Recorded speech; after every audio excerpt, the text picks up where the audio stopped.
Hi guys, Trevor Swenson with Through the Darkness. Hope you're doing well today. Hope you're getting better and figuring some things out in your journey with unresolved trauma or PTSD. One of the questions that has come up, not only within my circle of people that are close to me, but also people outside of that circle, is what are your personal triggers, Trevor? And as personal as that question is, I decided to take it on today and give you a little bit of insight or background on what's triggering to me, what really sets me off, if you will, at this particular point in my journey with PTSD. First and foremost, and probably fairly obvious, is chaos. And the best way that I like to describe the chaos that I'm referring to is county fair chaos. My worst nightmare is being put into a situation that has county fair type stimulus going on.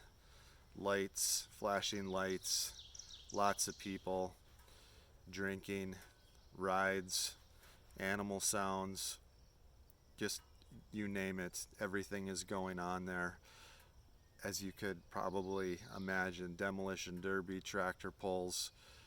It's just I'm not at that point anymore in my life to where that is something that A, I would put myself into, and B, I can tolerate any longer. At one point in my life, obviously it was fine. Stimulus was not a trigger to me. Lack of order is also a trigger for me. I like things to be very orderly, and all of these things that I talk about as triggers have a direct link back to my PTSD and how my PTSD came to be, if you will. There's a direct tie to all of my triggers and how I developed PTSD, but lack of order is one of the things. Messes, chaotic rooms, things that are not house kept, things that are not put back where they're supposed to be put back are triggers. They are not calming to me, they're not healing to me. I go the wrong direction if I'm in that particular situation. Manipulative, narcissistic, arrogant people are a trigger to me. It is something that I have become a lot better at recognizing, and I have become a lot better at recognizing the incredible amount of damage that they do in people's lives.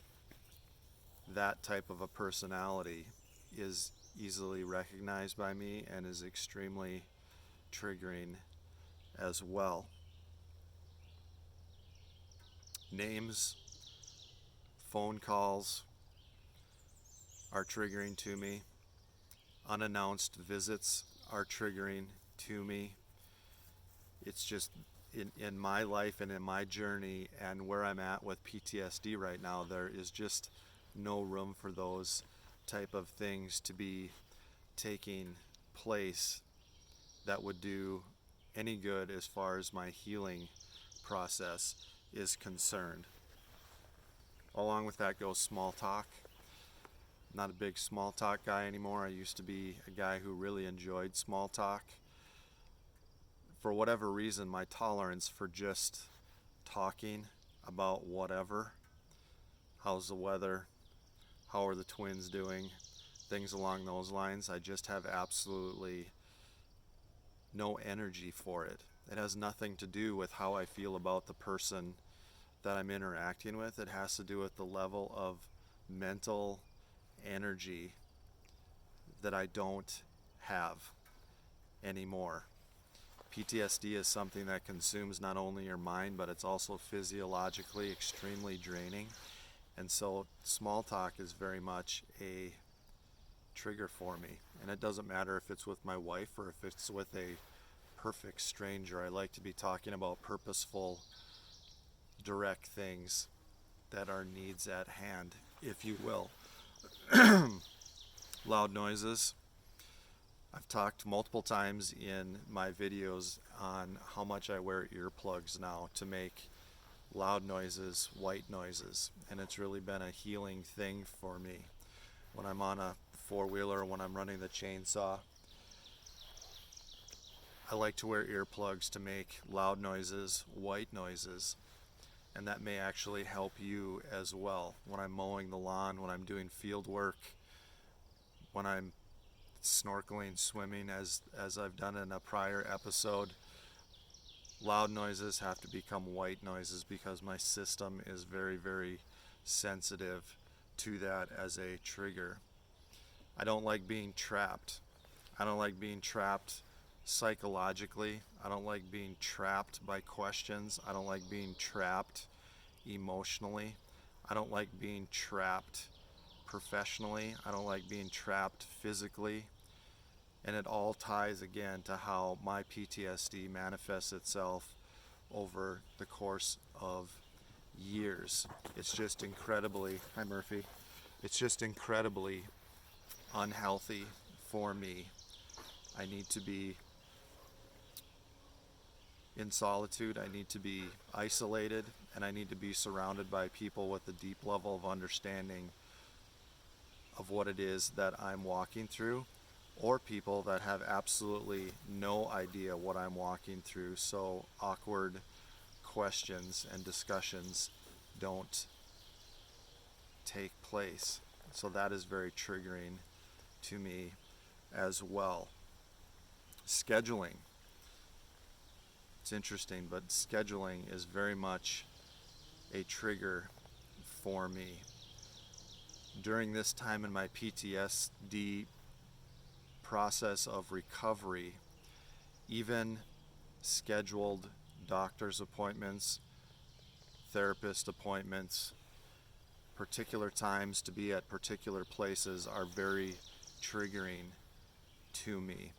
And again, it ties back to being controlled for such a long period of time that your sympathetic system, your fight or flight system, throws up the "this is not a good situation" sign, and your body responds to that. So everything that I have listed flicks my sympathetic system, if you will, aggravates it as it tries to figure out what normal is and what normal should be. Now, I will tell you that I've also been able to make progress in a lot of those particular areas, but I also will tell you that, including yesterday, I just had to make a few calls to where I can't do this right now. I'm not able to be in this particular environment right now, and so this is what I'm going to do instead. And when that situation was over, it was right back into as close to normal of life as I could find myself in. Bright lights. I like very calming tones of lights. I like very calm light. I like very soft light. I don't like harsh lights, fluorescent lights, bright lights, flashing lights. It's just one of those things that, again, my sympathetic system has been conditioned over time in an unhealthy manner enough to where a lot of things become triggers. One thing I want you to also understand about triggers, for me, for instance, and a misnomer about PTSD and trauma and stressor-related disorder. For instance, when I was diagnosed, I really didn't know what PTSD was all about. I had no idea. what PTSD was about. And my mind, to be honest with you, went to a page in my head that was, everybody will be able to tell that I have PTSD. Look at him, I bet you he has PTSD. And that's not the case at all. It's the hidden wound, it's the silent suffering, it's the patient perseverance, and it's the talking about it that's very, very difficult, on top of the physiological and the psychological suffering that takes place. But triggers are very real. They don't send me into a visible running for the hills tailspin. It just happened to me yesterday, to where a trigger happened and it completely depletes me of my cognitive ability. It completely takes me out of the environment and the situation and the scenario that I'm in, normal life, if you will. It completely takes me out of that, and I become disassociated. I become not present anymore. And so triggers are not necessarily, especially for me, something that people see and they say, oh my gosh, he's triggered, we all better get out of the way or get out of the room. It has nothing to do with that. It has to do with what you're feeling and how you're feeling, and the chemicals that start coursing through your body, and your level of comfort and your overall quality of life. And those are just some of the things that are very, very triggering for me. So they can be personality types, they can be persons' names, they can be environments. For instance, the area that my trauma over the years took place in, I still have not been able to go back to that particular place in over a year. And you know what? That's absolutely okay. That's okay. I'll get there when I get there. And it comes back to what I'm going to close with, is be accepting of your triggers. Work on your triggers. Gradual exposure is what I'm doing. And you know what? We're going to get there. It's a hard journey, but it's a journey that I want to encourage you to keep fighting, to keep striving for acceptance of the new you and how you have been changed, and how PTSD or trauma has changed you, and embrace that person. Be compassionate, be gentle, be patient, be forgiving of yourself. And I hope that's where healing really starts to take hold with you. But I just wanted to spend a little bit of time today to talk about what some of my personal triggers are at this particular point in my journey with PTSD, because I get the question often. Thanks for being with me. Please subscribe to the channel.